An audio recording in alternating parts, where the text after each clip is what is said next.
आपके फोन में जादू है, तभी तो प्ले बटन दबाते ही वीडियो चल जाता है। व्हाट्सएप का मैसेज पलक झपकते पहुंच जाता है, पेमेंट सेकंड में हो जाता है। तो ये जादू होता कहाँ है? एक ऐसी इमारत में जहां हजारों कंप्यूटर 24/7 काम करते हैं, उसी को कहते हैं डेटा सेंटर। तो आज की वीडियो उन्हीं इन्वेस्टर के लिए है जो डेटा सेंटर के बारे में कुछ नहीं जानते। बिल्कुल बच्चे की तरह समझाऊंगा और गारंटी देता हूं पूरे यूट्यूब पर किसी ने ऐसा नहीं समझाया होगा।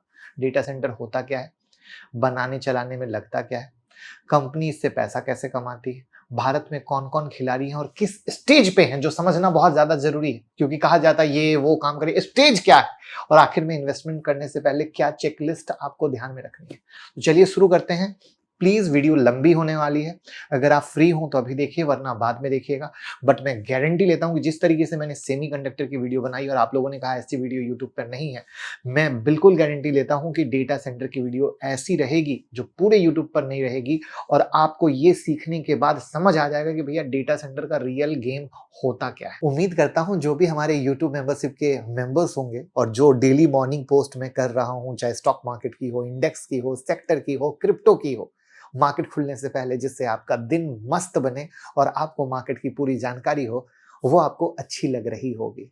और भी आपको क्या इंप्रूवमेंट चाहिए मेंबरशिप में, प्लीज जब हम पोस्ट करते हैं उसके नीचे कमेंट में जरूर बताइएगा, क्योंकि जैसा कि मैंने वादा किया था कि इस मेंबरशिप को मैं एक ऐसे अनदर लेवल पे लेकर जाऊंगा जहां आपकी ट्रेडिंग इन्वेस्टिंग की जर्नी बहुत आसान और स्मूथ हो जाएगी।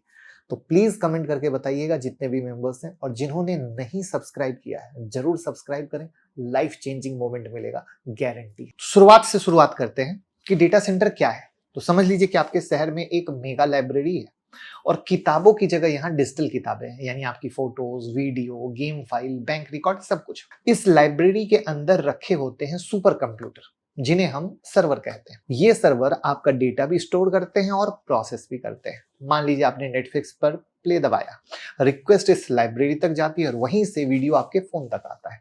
आपने यूपीआई पेमेंट किया, सर्वर ने रिकॉर्ड देखा, कंफर्म किया और सक्सेस दिखा दिया। यानी data center equal to digital दुनिया का दिल। अगर डेटा सेंटर 10 मिनट के लिए बंद हो जाए तो पता है क्या होगा? व्हाट्सएप, बैंकिंग, वीडियो, सब कुछ बंद हो जाएगा। इसलिए इन्हें कभी बंद नहीं होने के लिए डिजाइन किया गया है। यहां तक समझ आ गया? तो अब डेटा सेंटर के सारे खिलाड़ी को समझते हैं, यानी वो सारे स्टॉक जो एज मेन हीरो और साइड हीरो दोनों काम कर रहे हैं। तो देखिए, इसको समझने के लिए ये समझना होगा कि डेटा सेंटर में क्या लगता है, राइट? तो डेटा सेंटर बनाना घर नहीं, ये 24/7 फैक्ट्री बनाने जैसा है। इसमें जगह चाहिए, इमारत चाहिए, और वो जगह भी काफी बड़ी, मजबूत, भूकंप और आग से सुरक्षित। अंदर लंबे लंबे रैक जिसमें सर्वर फिट होते हैं, नीचे से केबल, हवा के लिए रेज्ड फ्लोर, बिजली सर्वर की ऑक्सीजन की तरह है, high voltage grid connection, UPS battery, digital generator, light गई तो यूपीएस सेकंडों में काम को संभाले, तब तक जनरेटर चालू, कूलिंग, सर्वर बहुत गर्म होते हैं तो बड़े बड़े CRAH unit, hot aisled, cold aisled design, high density के लिए लिक्विड कूलिंग, नेटवर्किंग, बहुत तेज fibre connection, router, switch, firewall, कई आईएसपीएस ताकि एक फेल हो तो दूसरा चले, security 24/7 guard, CCTV, biometric access, fire suppression, locks. फिर आता है क्या, टीयर, किस टीयर में है, टीयर 1, टीयर 2, टीयर 3, टीयर 4, क्योंकि जितना बड़ा रेसिडेंसी होगा उतना कम डाउन टाइम रिस्क होगा। जितनी पावर प्लस जितनी कूलिंग प्लस जितनी फाइबर उतना बड़ा डेटा सेंटर। सोचिए कि आप एक 50 मेगावाट का सेंटर बनाते हैं तो पावर और कूलिंग आधे से ज्यादा खर्च कहा जाता है। इसलिए लोकेशन चुनना जहां सस्ती और टिकाऊ बिजली मिलती हो इंपॉर्टेंट है। तो अब डेटा सेंटर पैसा कमाते कैसे है? तब तक हमने सोचा समझा क्या, डेटा सेंटर होता क्या है, क्या क्या लगता है, लेकिन असली सवाल है इतना महंगा बनाने के बाद पैसा कंपनी कमाती कैसे है? तो इसको ऐसे समझिए कि डेटा सेंटर एक मकान है और इस मकान से कंपनी कई तरीके से कमा रही है। पहला है किराया मॉडल, जिसको को लोकेशन कहते हैं। जैसे आपके पास एक बड़ी बिल्डिंग है, आप उसमें कमरे किराए पे देते हो, हर किराएदार बिजली, पानी, सिक्योरिटी का पैसा देता है। वैसे ही डेटा सेंटर अपनी जगह, बिजली और कूलिंग और सिक्योरिटी किराए पर देता है। कंपनी अपना सर्वर वहां रखती है और हर महीने या साल का पैसा देती है। तो ये डेटा सेंटर के लिए स्टेबल इनकम हो गया। दूसरा है subscription model, cloud service. Netflix का सब्सक्रिप्शन लिया है ना, हर महीने थोड़ा पैसा देकर मूवी देखते हो ना, वैसे ही Amazon web service, Microsoft Azure, Google cloud जैसे डेटा सेंटर से कंपाउंडिंग पावर और स्टोरेज सब्सक्रिप्शन पर मिलता है। मतलब अपनी वेबसाइट या ऐप के लिए खुद सर्वर खरीदने की जरूरत नहीं, बस किराए पर क्लाउड ले लो। ये इनके लिए रेकरिंग इनकम है। तीसरा है वीआईपी कर कमरे। इंटरप्राइज प्राइवेट वाले लेते हैं। कुछ क्लाइंट कहते हैं हमें दूसरों के साथ शेयर नहीं करना है, हमें प्राइवेट रूम चाहिए। अब कौन है ऐसे लोग? बैंक, स्टॉक एक्सचेंज, सरकार इनके लिए data centre special private space बनाता है। इनसे लंबा कॉन्ट्रैक्ट और ज्यादा पैसा मिलता है। जैसे होटल में नॉर्मल रूम और वीआईपी शूट का प्राइस अलग अलग है ना, बिल्कुल उसी तरीके से। चौथा है एआई और सुपर कंप्यूटर। एआई यानी chat GPT, driverless car, gaming server, इन्हें चाहिए बहुत पावरफुल कंप्यूटर। ये नॉर्मल सर्वर से बहुत महंगे होते हैं। डेटा सेंटर ऐसे जीपीयू सर्वर लगाकर इन्हें घंटों या महीनों के हिसाब से किराए पर देते हैं। फ्यूचर में यही सबसे बड़ा पैसा बनाने वाला मॉडल होगा। Data is new oil, AI उसका गोल्ड माइन है। आई बात समझ में? पांचवा है बैकअप और इंश्योरेंस यानी डिजास्टर रिकवरी। मान लीजिए किसी शहर का डेटा सेंटर बंद हो गया, बिजली गई, आग लगी, बाढ़ आ गई, तो क्या सब कुछ रुक जाएगा? नहीं, कंपनी पहले से ही बैकअप डेटा दूसरे सेंटर में रखती है और क्लाइंट एक्स्ट्रा पैसा देके ये इंश्योरेंस लेते हैं। ये भी कमाई का तरीका है। छठा है एक्स्ट्रा सर्विस, जिसको कहते हैं एड ऑन्स। पिज्जा मंगाते हो ना, तो साथ में कोक, गार्लिक ब्रेड भी ऑर्डर कर देते हो, टॉपिंग लगाते हो, राइट? वैसे ही कंपनी डेटा सेंटर से एक्स्ट्रा कमाती है। जैसे high speed internet, cyber security, data backup, monitoring tool, इन सब का अलग चार्ज होता है। तो अगर आप सोच रहे हो कि डेटा सेंटर तो अमेरिका, यूरोप या सिंगापुर में है, तो भैया गेम बदल चुका है। आज इंडिया दुनिया का सबसे तेजी से बढ़ता हुआ डेटा सेंटर का बाजार बन चुका है। 2025 में इंडिया डेटा सेंटर मैप पर सुपरस्टार की तरह उभर रहा है। तो अब चलिए समझते हैं क्यों और कहां। लेकिन यहां तक बात समझ में आई हो तो लाइक का बटन दबाइएगा। देखिए क्यों का रीजन क्या है? डिजिटल डिमांड का विस्फोट। हर दिन इंडिया में करोड़ों लोग यूपीआई से पेमेंट करते हैं। ओटीटी का बूम है, Netflix, Amazon prime, Hotstar, gaming app, edtech app, social media, सबको हाई स्पीड सर्वर्स चाहिए। और इस एक्सप्लोजन के डिमांड को संभालने के लिए डेटा सेंटर का मैसिव एक्सपेंशन हो रहा है। दूसरा है डेटा लोकलाइजेशन। डेटा इंडिया में ही रखना है। भारत सरकार का नियम अब आ चुका है। पहले ये नियम नहीं था कि सेंसिटिव सेक्टर जैसे फाइनेंस, हेल्थ, सरकार के डेटा इंडिया के अंदर ही स्टोर होने चाहिए। पहले मल्टीपल नेशनल कंपनियां डेटा सिंगापुर या यूएस में स्टोर करती थी, अब उन्हें इंडिया में डेटा सेंटर बनाना होगा। इसका मतलब डोमेस्टिक कैपेसिटी का ग्रोथ गारंटेड है। प्लस 5G प्लस एआई का दबाव है। 5G रोल आउट जब से हुआ तो अल्ट्रा लो लेटेंसी डिमांड बढ़ गई। एआई मॉडल आ गया, ChatGPT, facial recognisation, fintech risk model. क्या चाहिए? सुपर कंप्यूटिंग कैपेसिटी चाहिए। हाई डेंसिटी वर्कलोड यानी नए डेटा सेंटर सिर्फ स्टोरेज नहीं बल्कि कंप्यूट पावर हब बन रहे हैं। साथ में स्टेट पॉलिटिक्स और इंसेंटिव। कई स्टेट डेटा सेंटर के लिए सस्ती जमीन, बिजली सब्सिडी, सिंगल विंडो क्लियरेंस दे रहे हैं। जैसे महाराष्ट्र, तमिलनाडु, उत्तर प्रदेश, तेलंगाना। मतलब सब एकदम कहते हैं भैया हम फ्रेंडली हैं आपके साथ। एग्जाम्पल के लिए महाराष्ट्र में Navi Mumbai data centre park पर स्टाफ ड्यूटी में बड़ी छूट दी गई। फिर आता है हमारा green power, long term advantage. Data centre power hungry होते हैं। अब ट्रेंड है सोलर, विंड, हाइड्रो पीपीए से डीसी को पावर करना। इससे कॉस्ट कम होगी और ईसी ब्रांडिंग होगी। और अदानी, रिलायंस जैसे ग्रुप ग्रीन डीसी बना रहे हैं। तो आप कहोगे ये तो बातें बता दी, बट कहाँ हो रहा है? तो सुन लो। मेगा हब जो है आज की डेट में इंडिया में Mumbai, Chennai, NCR. Technology hub अगर देखोगे तो हैदराबाद, बेंगलुरु, पुणे। एज हब देखोगे तो जितने भी टीयर 2 सिटी हैं वहां पर। तो अब आता है सरकारी पॉलिसी क्या है जो 2 दिन पहले आई है। तो देखो सरकार का लक्ष्य है भारत को ग्लोबल डेटा हब बनाना, डेटा इंडस्ट्री को इतना अट्रैक्टिव बनाना कि बिग बिग फॉरेन और इंडियन कंपनी यहाँ इन्वेस्ट करे। Digital economy, UPI, OTT, AI, cloud, gaming के लिए स्ट्रॉन्ग बैकबोन तैयार करना। और वहां पर क्या दे रही है सरकार? टैक्स छूट दे रही है। सरकार डेटा सेंटर को 20 साल तक का कॉर्पोरेट टैक्स से छूट दे सकती है। इसका मतलब डेटा सेंटर बनाने वाली कंपनी को 2 दशकों तक इनकम टैक्स बहुत कम या शून्य देना होगा। और इसका फायदा, इससे इंडस्ट्री में कैपिटल इनफ्लो बढ़ेगा, ट्रस्ट बढ़ेगा कि जब सरकार इतना बड़ा सपोर्ट कर रही है तो हम भी आए। लेकिन यहाँ पर कंडीशन भी है, इनको कैपेसिटी बढ़ानी होगी, कंपनी को प्रूव करना होगा कि उन्होंने डेटा स्टोरेज और कंप्यूटिंग कैपेसिटी में बिग एक्सपेंशन किया है। सिर्फ अनाउंस करने से नहीं चलेगा, एक्चुअल मेगावाट कैपेसिटी बढ़नी चाहिए, पावर इफिशियंसी दिखनी चाहिए। डेटा सेंटर बहुत बिजली खाते हैं, सरकार चाहती है कि कंपनी एनर्जी एफिशिएंट हो, मतलब कम एनर्जी वेस्ट हो, ग्रीन एनर्जी यूज करने पर एक्स्ट्रा बेनिफिट मिलेगा, जो मैंने वीडियो के शुरू में भी आपको बताया था। और इसलिए मैंने कहा था टाइम रखकर सुनिएगा, तो आज के बाद किसी दूसरे की डेटा सेंटर की वीडियो देखने की जरूरत नहीं पड़ेगी। और कहानी यही नहीं रुकती है, सरकार कहती है सिर्फ मशीन नहीं, लोगों के लिए भी जॉब क्रिएट करना होगा, है ना, तभी, और लोकल हायरिंग करनी होगी, तभी हम आपको इतना बेनिफिट देंगे। तो सरकार भी बहुत दिमाग लगा के काम कर रही है, ठीक है। उसके बाद permanent establishment for foreign firm, अगर कोई फॉरेन कंपनी जैसे अमेजॉन, माइक्रोसॉफ्ट, गूगल भारत में कम से कम 100 मेगावाट कैपेसिटी का डेटा सेंटर बनाती है या लीज करती है, तो उसे परमानेंट का स्टेटस मिल सकता है। इसका मतलब क्या हुआ, वो कंपनी भारत में टैक्स, रेगुलेशन और लैंड यूज के मामले में इंडियन कंपनी जैसा ट्रीटमेंट पाएगी। तो विदेशी इन्वेस्टमेंट बढ़ेगा ना, बढ़ेगा कि नहीं बढ़ेगा। सरकार चाहती है सिर्फ स्टोरेज और सर्वर ना बने, बल्कि एआई लैब और मॉडलिंग सेंटर भी यहाँ है, और ये करने से ऐसा जरूर आएगा। जीसीसी मतलब वो सेंटर जहां मल्टीनेशनल कंपनी अपनी global operation, finance, IT, R and D, analytics handle करती है। टैक्स बेनिफिट इन्हें भी मिलेगा। तो यानी स्टेट की जिम्मेदारी इंडस्ट्रियल लैंड देने का हो गया।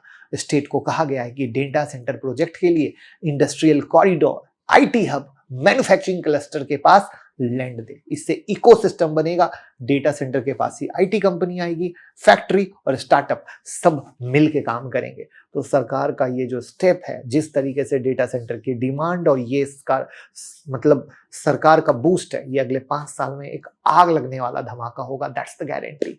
तो अब हिडन एंगल क्या आता है इन्वेस्टर के लिए, 20 साल की टैक्स हॉलीडे, मतलब कंपनी कॉन्फिडेंस के साथ ह्यूज इन्वेस्टमेंट करेगी। ग्लोबल टेक जाइंट यानी एफडीआई इंडिया में तेजी से डेटा सेंटर खोलेंगे, हजारों डायरेक्ट प्लस लाखों इनडायरेक्ट जॉब इस फील्ड में आएंगे।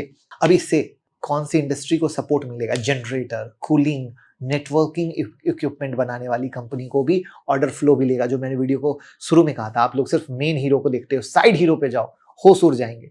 साथ में डेटा बाहर नहीं जाएगा, तो इंडिया खुद का डेटा खुद स्टोर करेगा, तो इससे सिक्योरिटी भी बढ़ेगी। तो सिंपल शब्दों में सरकार ने साफ मैसेज दिया है कि अगर आप कैपेसिटी बढ़ाते हैं, एनर्जी एफिशिएंट रहते हैं, लोगों को रोजगार देते हैं, इंडिया में बड़ी फैसिलिटी बनाते हैं, तो 20 साल तक आपका टैक्स वर्चुअली फ्री रहेगा। तो कैसा लगा आपको सरकार का ये कदम, कमेंट में बताइएगा। तो अब हम बात करते हैं डेटा सेंटर प्लेयर की, जो प्योर है, प्रॉक्सी और सपोर्ट, तीनों एंगल पे जाएंगे। तो अभी तक हमने क्या समझा, डेटा सेंटर क्या है, कैसे बनता है, क्यों जरूरी है। तो अब इंडिया में खिलाड़ी कौन कौन है, कौन सी कंपनी सीधे डेटा सेंटर चला रही है, कौन सी इनडायरेक्ट फायदा ले रही है, और कौन सी सिर्फ इंफ्रा सपोर्ट कर रही है। और इसको समझने के लिए हमें 3 भाग में बांटना होगा। पहला भाग कौन सा होगा, प्योर यानी डायरेक्ट ऑपरेटर, जो खुद डेटा सेंटर चलाते और बनाते हैं। दूसरा होगा प्रॉक्सी यानी इनडायरेक्ट प्लेयर, जिनका मेन काम कुछ और है लेकिन डेटा सेंटर से इनडायरेक्ट फायदा। और मैं हमेशा कहता हूं प्रॉक्सी प्लेयर को पकड़ो, जितने भी इंडिया के बिग इन्वेस्टर हैं प्रॉक्सी प्लेयर पे ज्यादा जाते हैं। तीसरा है इंफ्रा सपोर्ट कंपनी, जो डेटा सेंटर के लिए कुछ जरूरी पार्ट या सर्विस देती है। तो शुरू करते हैं प्योर वालों से। इसमें पहला है एसटीटी जीडीसी इंडिया, टाटा का जेवी है। ये टाटा कम्युनिकेशन और सिंगापुर टेलीकॉम का ज्वाइंट वेंचर है, यानी टाटा कॉमशेयर की बात हो रही है। इंडिया के 10+ शहरों में इनके big big campus style data centre है, बैंकिंग और आईटी क्लाइंट के लिए बहुत पॉपुलर है। और इसे इंडिया का साइलेंट लीडर भी कहते हैं, क्योंकि धीरे धीरे ये सबसे बड़ा प्लेयर बन रहा है या बनने की कोशिश में लगा हुआ है। दूसरा है नेक्स्ट्रा, एयरटेल की सब्सिडरी, पूरे इंडिया में 12 बिग और 120 एज डीसी ऑपरेट करती है। Telecom plus data center combo का फायदा, क्योंकि नेटवर्क ऑलरेडी है। तीसरा है Adani Connex, Adani group plus US based Edge Connex का जेवी, यानी जेवी मतलब joint venture, multi city data center बना रहे हैं। विजन है इंडिया का सबसे बड़ा green DC network. Green DC क्यों बोला? क्योंकि वीडियो में बताया ना, ग्रीन से पावर बचेगा और सरकार उसको ज्यादा फैसिलिटी देगी। खासियत क्या है? अदानी के पास पहले से पावर प्लांट और इंफ्रा है, जिससे कॉस्ट एडवांटेज इनको मिलेगा। अब इनडायरेक्ट प्लेयर पे आए तो रिलायंस इंडस्ट्री यानी जियो डीसीआई हब बन रहा है। Core business telecom plus retail plus energy का है। डेटा सेंटर एंगल क्या आया कि जामनगर में एआई और क्लाउड फोकस्ड मेगा डीसी बना रहे हैं। विजन इनका क्या है? 5G plus cloud plus AI का पूरा इकोसिस्टम क्रिएट करके देना।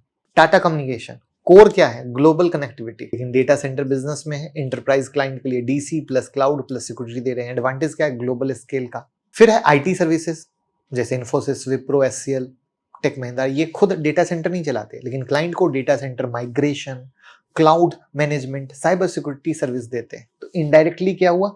डीसी थीम से इनको फायदा हुआ। उसके बाद चौथा आता है रियल एस्टेट डेवलपर्स, जिसमें सबसे ज्यादा नाम आप अनंत राज का सुनते होंगे, बट उसके पीछे खड़ा है डीएलएफ भी तेजी से आगे आ रहा है। कोर क्या हुआ? रियल एस्टेट, बट एंगल क्या हुआ? डीसी, अपनी जमीन पार्क पर data centre ready building develop करके लीज पर देना। अब जैसे अनंत राज ने क्या किया? गुड़गांव, मानेसर में डेटा सेंटर इंफ्रा प्रोजेक्ट पर काम किया। सुनने में आ रहा है, अभी तक ऑफिशियल नहीं है, शायद इनको सरकार की तरफ से कुछ मिलने वाला भी है।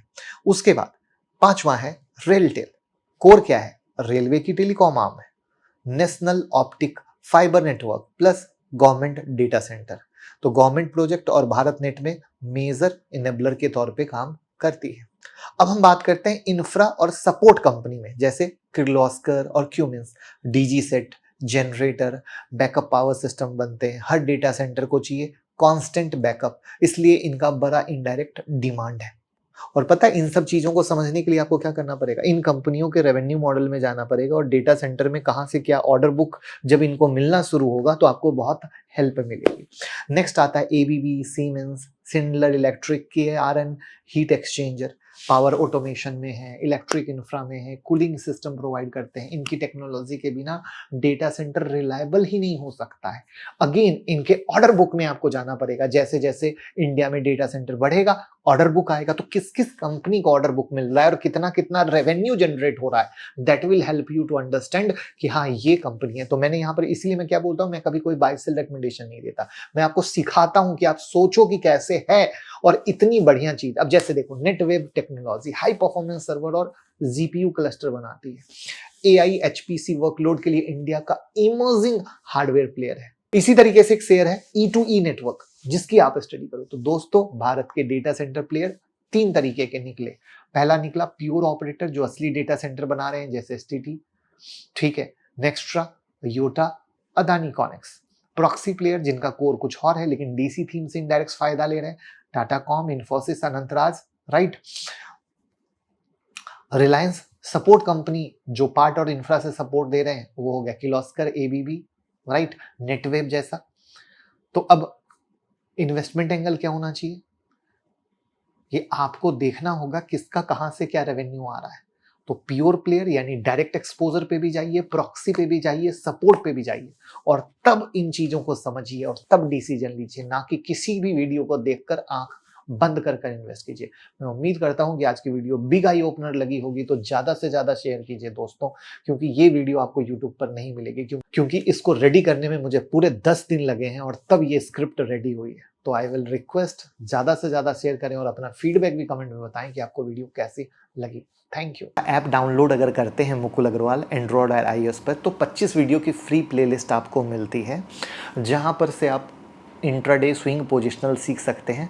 साथ में अपने कोई भी सवाल हो आप पूछ सकते हैं। साथ में आपको फंडामेंटल एनालिसिस सीखना हो, टेक्निकल एनालिसिस सीखना हो, या ऑप्शन ट्रेडिंग सीखना हो, वो कोर्सेज भी अवेलेबल हैं हमारी ऐप पर, जो खरीद सकते हैं। और जिस तरीके से मैं ट्रेड करता हूँ, इन्वेस्ट करता हूँ, बिल्कुल मेरे ट्रेडिंग का तरीका या इन्वेस्टमेंट का जो सीक्रेट है, वो मैंने अपने कोर्स में आपको सिखाया है विद हैंड होल्डिंग सपोर्ट। तो एक बार यहाँ से चेक करें, आपको बहुत फ़ायदा मिलेगा। और अगर आपको लगता है कि ये चीज़ महंगा है, तो आप हमारा यूट्यूब मेंबरशिप ज़रूर ज्वाइन करें। वहाँ हर वीक एक वीडियो आती है, लाइव मार्केट अपडेट आते हैं, जो आपके सोचने के नज़रिए को, ट्रेड करने के नज़रिए को, इन्वेस्ट करने के नज़रिए को बदल देंगे। सालों से बहुत सारे लोग जुड़े हैं जो उसका बेहतरीन फ़ायदा ले रहे हैं। साथ में डीमेट अकाउंट ओपन करके तो सपोर्ट करिए ही करिए। और आप कोई भी न्यूज़ चाहते हैं तो टेलीग्राम का लिंक डिस्क्रिप्शन में है, टेलीग्राम से जरूर जुड़ें। कैसी लगी पूरी डिटेल एनालिसिस वीडियो कमेंट में बताइए, लोगों के साथ शेयर कर दीजिए, प्यार मोहब्बत देते रहिए। जय हिंद, जय भारत।